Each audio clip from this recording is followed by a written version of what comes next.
people what the dangers are. Yeah.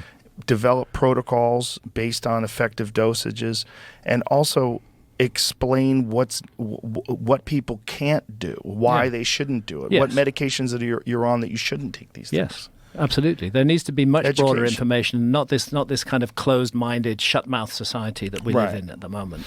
It needs to change very, very radically. A friend of ours in the UK, Amanda Fielding, runs.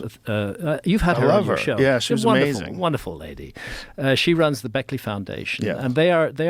Amanda has been very effective over the years in getting legislation changed and in funding research into psychedelics. And one of the things I know that Amanda is looking at is hospices that offer psychedelic therapy, and I think that would be very useful.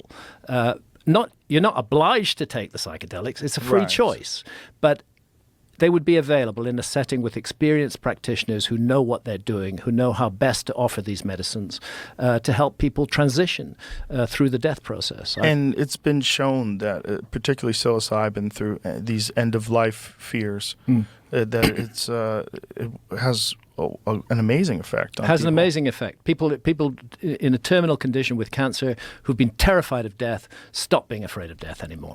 It's not consuming them anymore. They feel that they're part of something wider and larger and bigger. That this body, this life, this time and place is only an incident in a much longer story. Which is, to me, one of the weird things about rigid atheism. This concept that when your brain shuts off, when your body dies, consciousness ends and it's just blank. And it's just our ego that wants us to believe that there's something more and greater afterwards. So annoying, that. Well, it's just Richard weird. Dawkins, the selfish gene.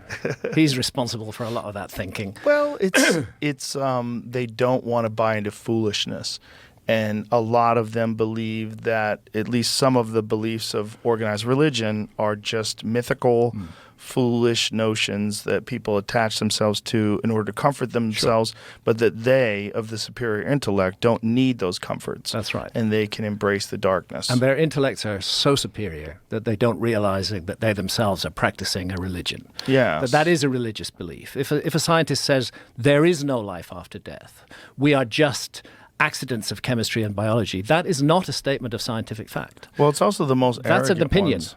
The most arrogant ones are the ones that don't have the psychedelic experiences. That's true. Notice the people that have had psychedelic experiences, they waffle on those ideas a little bit. They go, well, I don't know what that was.